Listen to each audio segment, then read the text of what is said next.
오늘은 너무도 안타까운 소식을 전해드리게 됐습니다. 바로 가수 구하라 씨의 사망 소식인데요. 고 설리 씨가 세상을 떠난 지 42일 되던 지난 11월 24일 절친이었던 구하라 씨가 향년 28세의 나이로 자택에서 숨진 채 발견이 돼서 큰 충격을 주었습니다. 구하라 씨는 지난 2008년 걸그룹 카라로 데뷔를 했습니다. 한류 열풍을 이끈 K-팝 대표 걸그룹으로 손꼽히고 있는데 정말 많은 사랑을 받았죠. 히트곡도 너무 많았고 그리고 굉장히 유명한 안무도 많았고요. 2016년 그런데 팀 해체 이후에도 사실은 굉장히 열심히 활동을 하던 가수였어요. 일본에서 특히 솔로 가수로 활약을 하면서 팬미팅도 굉장히 많은 지역을 돌았었고 사망 직전까지도 일본에서 굉장히 에너지틱하게 활발하게 활동을 하던 터라 사실은 더욱더 충격이 컸습니다. 아직까지도 믿어지지가 않는데요. 구하라 씨는 어떻게 발견이 된 건가요? 네, 서울 강남경찰서에 따르면요. 구하라 씨의 지인 A씨가 연락이 닿지 않으니까 이제 걱정이 돼서 구하라 씨 집에 찾아갔다가 발견을 했고 이후에 이제 소방당국에 신고가 이뤄졌다고 합니다. 경찰은 범죄 혐의점이 없어서 부검은 하지 않기로 했고요. 다만 이제 구하라 씨가 신변을 비관하는 메모를 남긴 것으로 확인이 됐어요. 그래서 극단적 선택을 했을 가능성이 높은 것으로 지금 보고 있습니다. 아직도 실감이 안 나요. 네. 처음에 기사를 봤을 때도 굉장히 믿어지지가 않았고 믿고 싶지 않았고 너무 안타까운 사건인 것 같아요. 다 공통된 반응은요. 그러니까 울음도 나지도 않았어요. 울지도 않았고 그냥 아니지? 라는 얘기를 먼저 하셨어요. 그만큼 그 상황에 대한 충격이 너무 크셨던 것 같고요.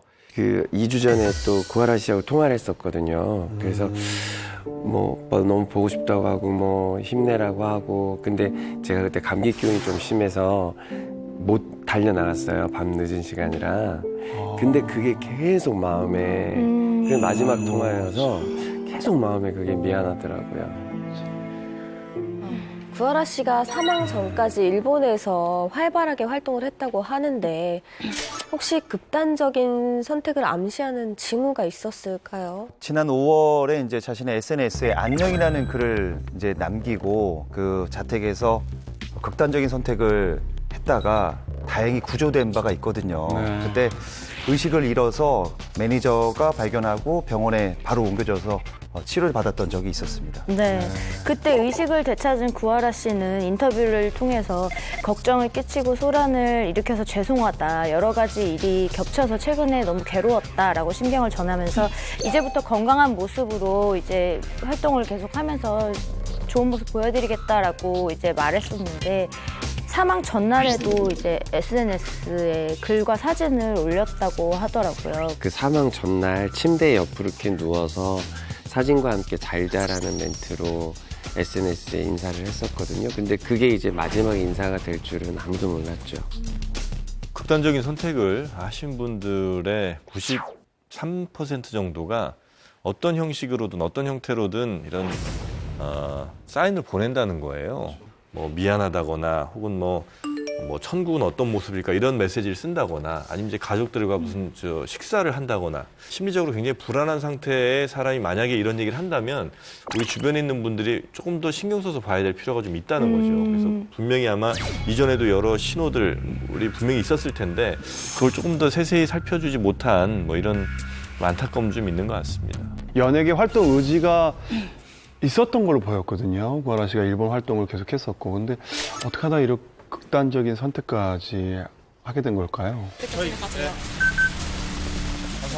조사 받으면서 추후에 밝혀진 그 남자친구인 최 씨가 구하라 씨에게 폭행을 당했다면서 먼저 신고를 했습니다. 그리고 양측이 서로 쌍방폭행이라고 하면서 서로의 다친 신체 부위를 찍은 사진까지 SNS에 올리고 이 일이 일파만파 번지게 된 거죠. 이후에 이제 정말 화가 났던 거는 여자 연예인으로서 정말 그 치명적일 수 있는 사생활 동영상 문제까지 이제 불거졌잖아요. 그 과거 남자친구였던 최 씨가 이제 이 영상을 유포하겠다라고 이제 협박을 하면서 문제가 크게 불거졌는데 사실은 이제 그때 구하라 씨가 이제 그러지 말아달라고 하면서 이제 무릎을 꿇고 막 비는 그 CCTV가 또 공개가 되면서 충격이었죠. 굉장히 보는 저도 너무 가슴이 찢어질 듯이 아팠는데 본인은 또 얼마나 힘들었을까 그런 생각이 들더라고요. 실제로 최 씨가 영상을 유포하지는 않았다고 이제 전해졌는데 당시 한 연예 매체를 통해서 이제 연락을 시도한 것까지는 사실으로 드러났어요. 근데 결국 구하라 씨는 지난해 9월에 최 씨를 고소를 하게 됩니다. 이런 기사가 터진 것만 해도 너무나 부담이고 압박인데 증인으로 또 재판장에 가야 된다라는 건 제가 상상할 수 없을 정도의 압박이라고 생각이 드네요. 사실 그 부분에서 굉장히 힘들어했던 걸로 저도 알고 있거든요. 그러니까 일을 이렇게 처리해 나가는 과정에서 여자 연예인한테 너무나 가혹한 일들이 계속 끊임없이 벌어지고 있어서 유명인으로서 사는 것이 얼마나 힘든가, 거기에다 또 여자 연예인으로서 사는 건 또 얼마나 더 힘든 것인가에 대해서 많이 생각하게 되는 그런 며칠이었던 것 같아요. 전 남자친구 최 씨는 지난 8월 29일 진행된 선고 공판에서 징역 1년 6개월에 집행유예 3년을 받았어요. 근데 당시에 적용됐던 혐의가 협박, 강요, 상해, 재물 손괴 등이었거든요. 근데 그때 이제 불법 촬영 혐의에 대해서는 무죄가 선고가 됐었어요. 그래서 이후에 이제 구하라 씨가 항소를 했고 최 씨도 항소장을 접수를 해서 2심 재판이 진행 중입니다.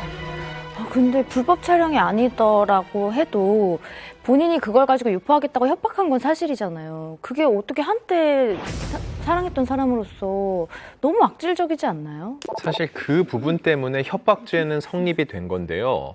이 촬영물이 엄밀히 말해 지금 말해서 이게 몰래 찍었다거나 불법적으로 찍었던 건 아니라고 판단을 했던 거죠. 왜냐면 그 당시에 두 사람이 사랑하는 관계였기 때문에 합의하에서 이게 만들어진 동영상이라는 건데, 중요한 거는 대한민국에서 이건 여성이든 남성이든 마찬가지예요. 나의 그런 사적인 모습을 담긴 동영상을 누군가가 외부에 유포하겠다라고 말하는 것 자체는 엄청난 이게 충격일 수밖에 없거든요. 그리고 저도 뭐 얼마 전에 막 제 톡 같은 것도 막 올라오고 그냥 뭐 구하라 씨의 비할 바는 아니지만 그냥 그것도 되게 힘들거든요. 얼마 전에 어떤 분은 제 등기부등본 올렸어요. 근데 왜요? 뭐 재산 상황 보겠다 뭐 이런 거 아니겠어요? 재산 상황을. 근데 어쨌든 뭐 개인적인 사생활이 이렇게 올라오는 게 저뿐만이 아니라, 그러니까 개인뿐만이 아니라 가족분들도 힘들거든요. 근데 이렇게 큰 일들이 세상에 공개가 되면 어떻게 생활을 했을까라는 생각이 들어요. 그 전 남자친구였던 최 씨는 어떻게 입장을 밝혔나요? 네, 구하라 씨가 사망한 이후에 이 최 씨의 SNS를 보니까 바로 비공개로 전환이 됐더라고요. 그리고 이 최 씨가 구하라 씨와 법적 공방을 벌였을 때 그 서울 강남에 위치한 모 동네에서 이 미용실을 오픈을 했었었는데 뭐 파티도 하고 그랬었거든요. 최 씨와 만나서 얘기를 하고 싶어서 월요일 날 미용실을 갔었는데 문을 닫았더라고요. 그런데 구하라 씨의 비보와 함께 현재 항소심이 접수된 최 씨의 재판에도 이목이 좀 쏠리고 있다고 하는데요. 재판이 어떻게 될까요? 항소심 재판은 뭐 차질 없이 진행될 것으로 보입니다. 구하라 씨가 지난 7월 1심 법정에 출석해 남긴 2시간의 비공개 증언 때문인데요. 한 현직 판사는 구하라 씨가 1심에서 법정에 나와 증언을 하며 경찰과 검찰에서 남긴 진술까지 모두 2심에서 증거로 사용될 것이다 라고 말을 했습니다. 구하라 씨가 지금 피해자로 밝혀졌음에도 불구하고 악플이 굉장히 많이 달렸잖아요. 그래서 그때 구하라 씨한테 이제 달린 악플들이 좀 심한데요. 불쌍한 척 하기는 제정신이 아님. 뭐 양심이 있으면 찌그러져 있어. 뭐 역시 연예인이야. 관심 끄는 건 대성공이네. 조용히 좀 살아. 뭐 이런 내용들이 달렸는데 사실 제가 이 방송에서 말을 입에 담을 수 없을 정도의 악플들이 훨씬 더 많았고 그래서 구하라 씨 정말 힘들었을 것 같아요. 이거는 뭐 겪어보지 않고서는 뭐 상상조차 할 수 없을 것 같아요. 정말 좀 안타까웠어요. 왜 이렇게 구하라 씨한테 악플이 달릴까? 그거를 아마 구하라 씨가 저는 다 읽었다고 들었어요. 그래서 주변에 그런 거에 대해서 굉장히 힘들다고 호소를 했고 특히 이 사건 이후로 우울증이 더 깊어졌다는 것도 사실이라고 들었고요. 그래서 정말 좀 안타까운 것 같아요. 사실 구하라 씨가 되게 인간적인 호소를 한 적이 있어요. 글을 남겼어요. 생전에. 한 번쯤은 예쁘게 바라봐 주시면 안 될까요? 라는 글을 남긴 적이 있어요. 이건 정말로 호소거든요. 나 너무 힘들어요. 살게 해주세요. 라는 건데 그 다음에도 바뀌지 않으니까 나 이제는 법적으로 대응할 겁니다. 선처 없습니다. 라고도 얘기를 했거든요. 그런데 구하라 씨요, 단 한 번도 고소한 적 없습니다.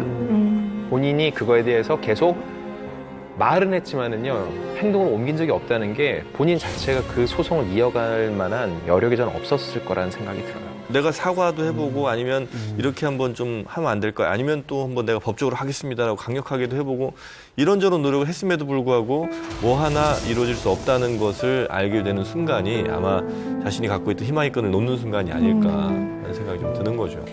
제가 좀 기억을 더듬어 봤어요. 제가 커밍아웃을 한 게 30살이었더라고요. 네. 30살일 때였는데 저의 정체성을 알고 있던 분들이 이제 저한테 이제 협박을 하고 뭐 그 협박을 통해서 경제적인 이득을 취해가고 뭐 이랬던 일들도 있었어요. 그래서 제가 왜 내가 이런 일을 당해야 될까? 뭐 이런 고민 때문에 너무 힘들었는데 그래서 이제 그 순간 저도 이제 나쁜 선택을 할 뻔도 했었고 뭐 그걸 잘 이겨내서 오히려 저는 기왕에 뭐 내가 죽음도 생각했는데 커밍아웃을 뭐 못할 이유는 없다 이래서 저는 이제 커밍아웃을 선택을 했는데 그냥 곰곰이 저를 들여다봤는데 그 이해가 되더라고요. 나도 그랬었는데 라는 게 갑자기 생각이 나면서 정말 힘들었겠구나라는 그 느낌이 오더라고요. 근데 그 당시만 해도 그렇게까지 이렇게 악플 문화가 네. 전방위적으로 이렇게 퍼져 있지는 않았어요. 그래서 저도 깜짝 놀랐죠. 지금은 정말 심하죠. 그리고 개인 SNS에 찾아와서 그렇게 무더기로 다는데 그러니까요. 어떻게 안 볼래야 안 볼 수가 있겠습니까? 뭐 그 악플러들은 되게 연예인이니까 그 정도는 감수해야 되는 거 아니야? 뭐 우리가 뭐 그렇게 심한 악플을 단 것도 아닌데 그럼 안 보면 되지. 뭐 이런 식으로 이제 얘기를 하는데 사실 말도 안 되는 거죠. 안 되죠. 정말 어려움을 겪긴 했지만 그래도 잘 지내는 모습을 참 보이고 구하라 씨가 극복하고 잘 지내는 줄 알았거든요. 더 엄청난 충격을 준 사건이 발생합니다. 정말 형제처럼 자매처럼 지냈던 절친인 설리 씨가 극단적인 선택을 하게 된 것인데요.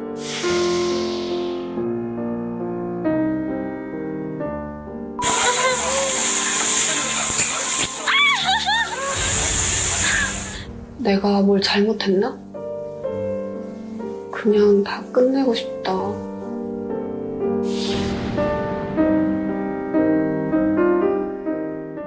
아마도 친자매처럼 지내던 설리 씨의 죽음이 구하라 씨에게 무언가 굉장히 좀 타격을 주지 않았을까 생각을 하게 됩니다. 두 사람이 정말 친했죠. 네. 예. 그때 이제 팬분들이 걱정을 많이 해서 구하라 씨가 SNS 통해서 이제 영상 편지를 이제 설리 씨한테 보냈었어요.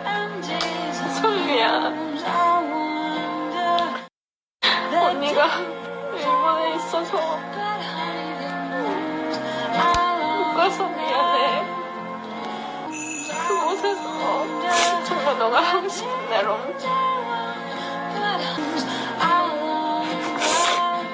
하고 싶은 대로 잘 지내.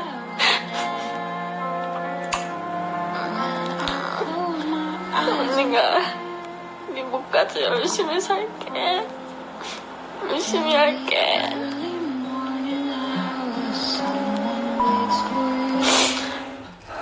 그래서 당시 이제 팬들이 그리고 정말 많은 사람들이 이제 구하라 씨를 너무 걱정하니까 이제 팬들에게 저는 괜찮다라는 메시지를 전했거든요.